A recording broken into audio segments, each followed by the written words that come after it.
Bismillahirrahmanirrahim. Assalamualaikum warahmatullahi wabarakatuh. Bertemu lagi di channel Hamizan Mizan. Pada kesempatan kali ini kita akan membahas mengenai PPDB di madrasah di DKI Jakarta. Mau tahu informasinya seperti apa? Ikuti terus video ini sampai selesai. Jika nanti ada pertanyaan silahkan ditulis di kolom komentar.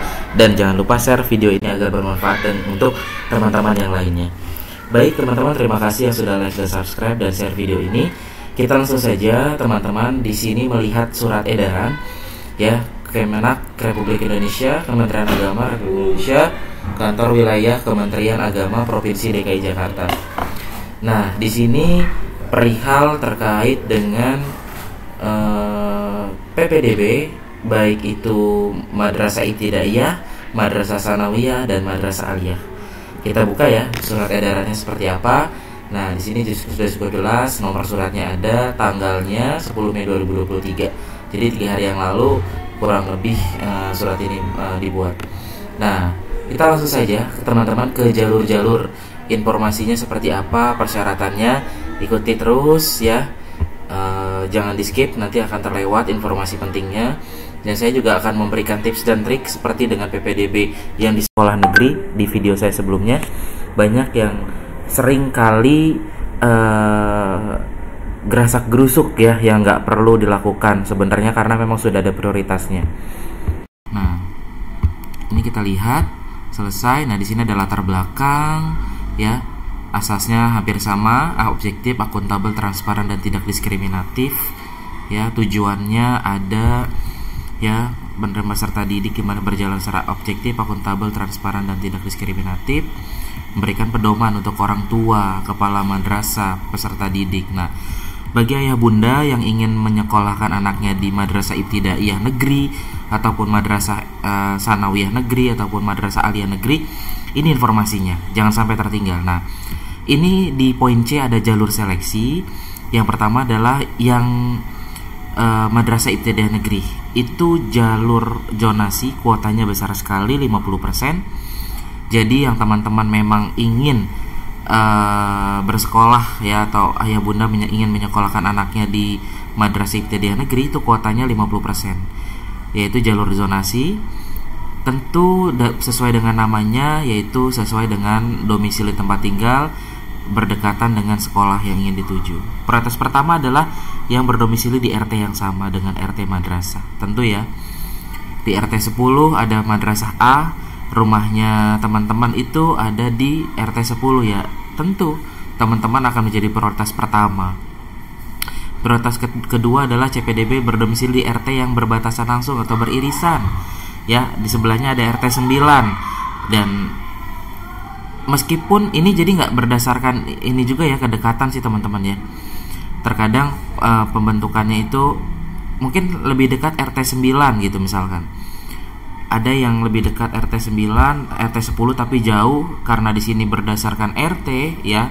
Di sini tertuang jelas, berarti RT 10 yang ada di sekolah yang sama dengan tempat tinggal, yaitulah yang menjadi prioritas pertama. Meskipun dia tinggal di RT 9 dan lebih dekat gitu loh. Paham ya insyaallah ayah bunda semuanya. Nah, semakin luar radiusnya, tentu itu menjadi prioritas ketiga di kelurahan yang sama ya, meskipun RT RW-nya berbeda.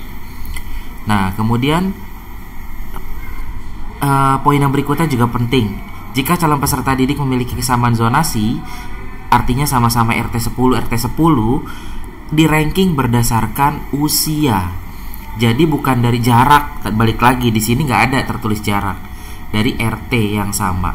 Meskipun RT sama-sama RT 10 tapi dia lebih dekat, tetapi yang lebih tua yang RT-nya yang wilayahnya lebih jauh secara jarak, tentu yang tertua dulu. Di sini ada ya.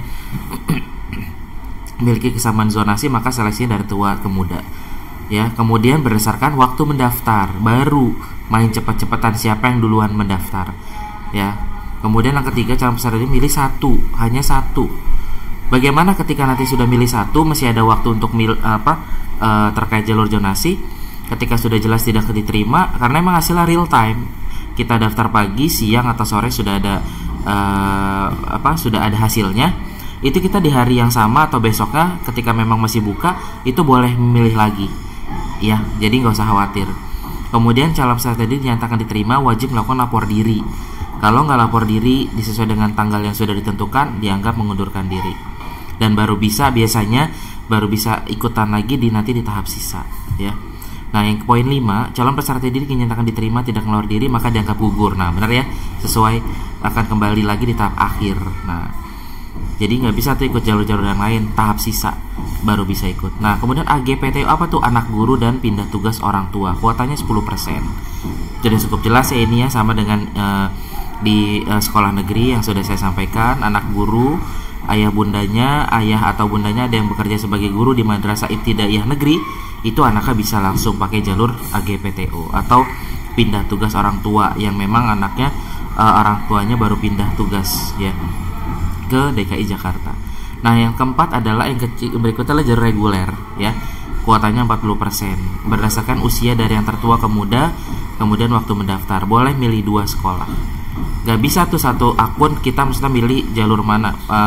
Ini karena ini biasanya waktunya berbeda. Jadi nanti kita lihat mana yang dahulu. Biasanya ini dari yang pertama itu yang dulu dibuka biasanya. Nanti kita lihat. Oke, ini sudah. Nah, kemudian ini ada tahap akhir. Tahap akhir itu tahap sisa ya, ayah bunda. Jika memang masih ada kuota dari 3 jalur yang tadi, ternyata masih ada kuota 5 kursi. Nah, itu dibuka tahap akhir. Dan biasanya itu kita harus rajin ke sekolah. Ke sekolah yang mau kita tuju, apakah memang ada sisa atau enggak. Ya, lebih jelasnya. Oke, jadi kalau ada tahap sisa itu lebih jelasnya adalah ke sekolah yang mau kita tuju, ada atau tidaknya. Kemudian Madrasah Sanawiyah Negeri atau MTSN ya, dan Madrasah Aliyah Negeri MAN. Zonasinya sedikit 5%. Cukup jelas, keterangannya hampir sama dengan SD tadi, dengan Madrasah Ibtidaiyah maksudnya.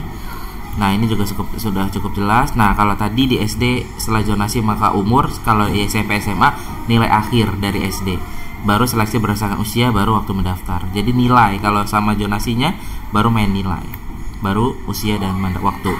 Nah, kemudian ini sama. Nah, afirmasi prestasi dan afirmasi DTKS kuotanya 20%. Tapi untuk yang prestasi itu 5%. Sedikit juga, baik akademik ataupun non akademik. Seperti tertuang di sini. DTKS-nya 15%. Nanti kita lihat di bawah. Nah, ini pembobotannya bisa dilihat, bisa di-screenshot. Jika nanti ada pertanyaan silahkan tulis di kolom komentar. Ini untuk prestasi akademik ya. Ini prestasi non akademik, kejuaraan-kejuaraan olahraga dan lain sebagainya.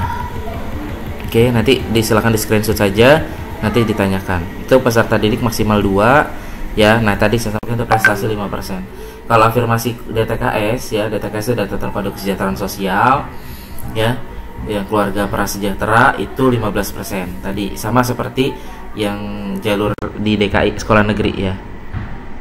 Program keluarga sejahtera, program keluarga harapan ya, dan seterusnya. Anak pengemudi Jaklingko, Transjakarta itu masuk ke DTKS. Ini AGPTU sama dengan SD 5% ya, sudah cukup jelas. Untuk tanggal-tanggalnya belum ya, kita berbicara jalurnya. Ada jalur tahfiz. Jadi bagi ayah bunda yang anaknya memiliki hafalan 3 juz itu bisa untuk maju di jalur tahfiz ya, untuk MTSN. Tapi kalau untuk MAN itu minimal 5 juz ya. Dan biasanya untuk jalur ini nanti ada tes juga. Jadi selain mengupload, tapi ada tesnya juga nanti di sekolah yang ingin dituju. Jadi akan ada guru atau ustadz yang mengujinya terkait hafalan, terkait dengan tajwidnya gitu. Jika memang pesertanya melebihi dari kuota. Kemudian jalur reguler kuotanya 25%. Jadi yang mau masuk MTSN atau MAN yang berasal dari SMP negeri atau SD negeri itu masuknya di jalur reguler. Jadi kalau yang SD-nya dari MIN, Madrasah Ibtidaiyah Negeri, itu bisa ikut jalur reguler, bisa ikut jalur madrasah ya. Jadi yang SD-nya SDIT, SD negeri, SD swasta Islam itu masuknya di jalur reguler. 25% lumayan. Nah, ini jalur madrasah. Lebih besar tentu ya. 40%. Cukup jelas, di sini ada keterangannya. Ya, jika ada pertanyaan nanti silahkan ditanyakan. Demikian informasi terkait dengan PPDB Madrasah Ibtidaiyah Negeri, MTSN dan MAN tahun 2003-2024. Jika ada pertanyaan silahkan tulis di kolom komentar. Jangan lupa like, subscribe, dan share video ini agar bermanfaat untuk teman-teman yang lain. Untuk informasi selanjutnya, teknisnya seperti apa, jadwal-jadwalnya, ikuti terus video ini. Aktifkan loncengnya supaya nggak ketinggalan informasi. Demikian, terima kasih. Assalamualaikum warahmatullahi wabarakatuh.